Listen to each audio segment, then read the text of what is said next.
Bienvenue dans cette vidéo où nous allons découvrir comment appeler une procédure stockée SQL sur IBMI depuis une application console.NET avec NTI. L'utilisation des procédures stockées est répandue pour centraliser et encapsuler la logique métier. Elles permettent de déplacer la logique applicative vers le serveur de base de données, ce qui réduit la complexité du code côté client, améliore les performances en diminuant le trafic réseau, et renforce la sécurité en limitant l'accès direct aux tables. Nous prendrons comme exemple la procédure médiane résulte 7, issue de la documentation IBM dont vous trouverez le lien dans la description, qui calcule la médiane des salaires des employés d'une entreprise, et renvoie à la fois la valeur de cette médiane et la liste des employés dont le salaire dépasse ce seuil. Ce salaire est renvoyé sous forme d'un paramètre de sortie out nommé median salary, et de type décimal. Il n'y a pas de paramètre en entrée ici, la procédure effectue directement son calcul à partir d'une table spécifique, la table staff.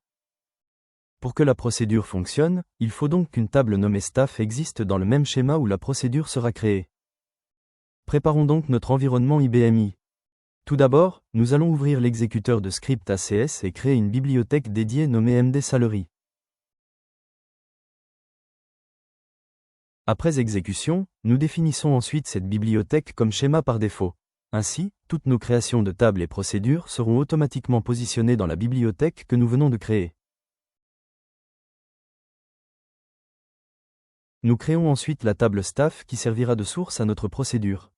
Elle doit comporter 3 colonnes, un champ texte, name, d'une longueur maximale de 50 caractères. La colonne job, également de type texte et 50 caractères.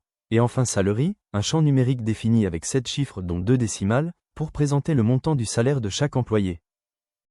En structurant la table de cette manière, on s'assure que les données saisies soient typées correctement et que notre procédure puisse calculer la médiane sans problème. Et pour calculer un salaire médian pertinent, il va donc falloir insérer quelques données représentatives. On ajoute donc à notre table quelques lignes contenant des noms, des fonctions et des salaires. On jette un œil sur l'IBMI pour vérifier que notre librairie MD Salary contient bien notre table staff.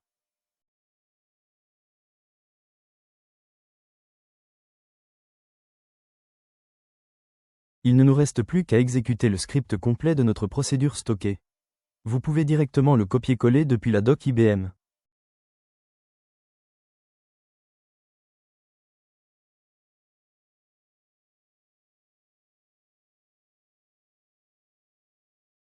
Le programme apparaît dans notre librairie, et notre script a bien créé un programme de type étoile PGM.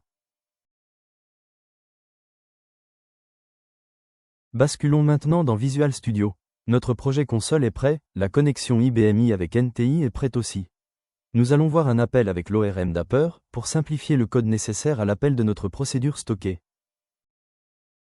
On ajoute une classe employée, dont l'usage sera de représenter en C# chaque ligne renvoyée par la procédure. Pour chaque colonne de la table staff, on définit une propriété fortement typée.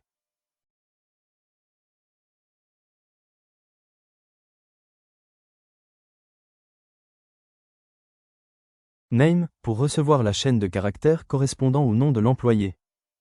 Job, pour la fonction, et de type chaîne de caractères aussi.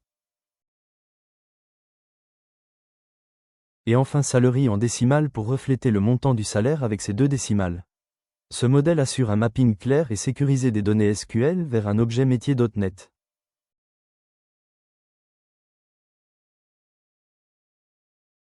Il est maintenant temps d'appeler notre procédure en utilisant Dapper, un micro-ORM léger que l'on installe depuis le gestionnaire de package NuGet et que l'on référence simplement dans son projet .NET. Vous remarquerez qu'il est déjà installé et référencé dans mon application.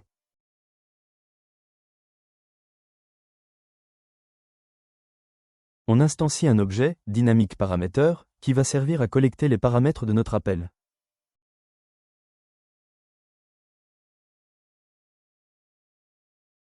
Dès l'instanciation, on déclare et configure le paramètre median salary.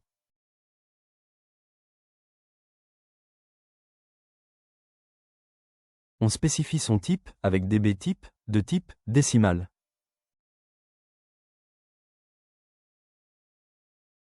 Puis, sa direction, via paramètre direction, en sortie, pour récupérer la valeur calculée par la procédure.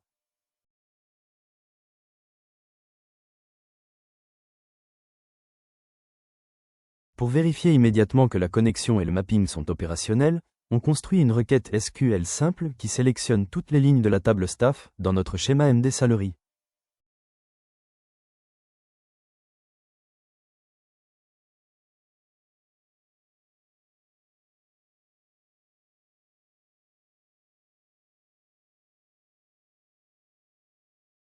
On exécute la requête avec Dapper via la méthode query, qui parcourt chaque enregistrement retourné, crée une instance de la classe employé et assemble le tout sous forme de liste.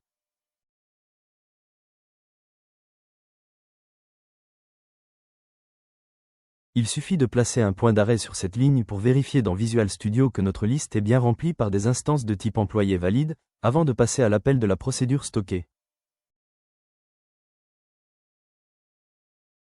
Nos données remontent bien, tout fonctionne parfaitement.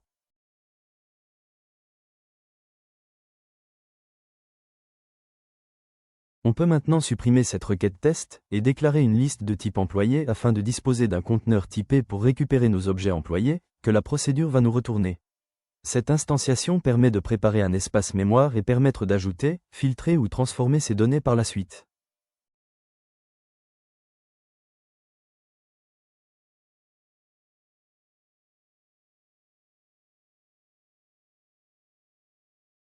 On invoque ensuite la procédure stockée en une seule instruction via la méthode query de type employé, en lui passant le nom complet de la procédure, l'objet parameters, et en précisant qu'il s'agit d'une procédure stockée. Le tout, renvoyé sous forme de liste.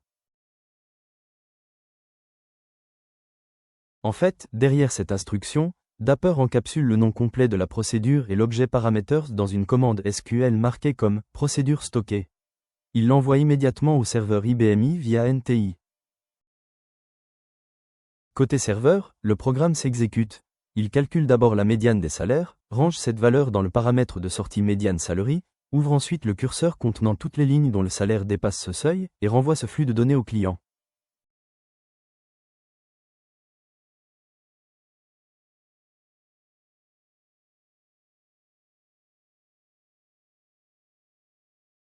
On dispose désormais d'une liste employée, entièrement remplie. Chaque objet représente un employé dont le salaire dépasse la médiane calculée côté serveur. Il ne reste plus qu'à parcourir cette collection. La boucle for each itère sur chaque élément, récupère les propriétés name et salary, et on les affiche ensuite dans la console, ligne par ligne, avec le nom et le salaire de chaque employé retenu.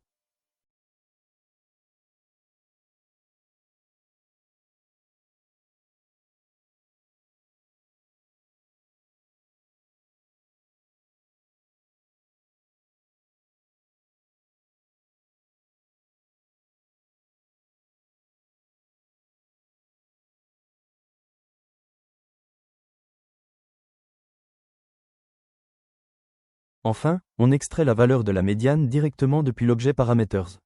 On appelle la méthode get en lui indiquant le type de retour, décimal, puis en lui passant le nom du paramètre de sortie que la procédure doit renvoyer.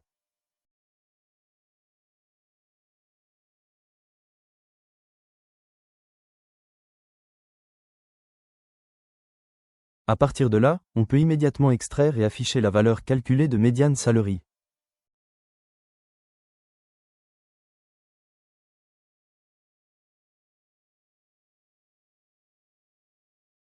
Il ne reste plus qu'à lancer l'application console.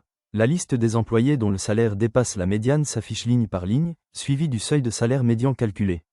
On valide ainsi, en un coup d'œil, que la procédure stockée s'est exécutée correctement, que le paramètre de sortie remonte la bonne valeur, et que le mapping Dapper reconstitue parfaitement nos objets. Quelques lignes de C# suffisent donc pour déléguer le calcul au serveur IBM, autrement dit, au gestionnaire de base de données relationnelles DB2 et pour récupérer un paramètre de sortie. Le tout sans quitter l'écosystème .NET. N'hésitez pas à nous contacter pour essayer NTI et profiter d'un mois d'essai gratuit.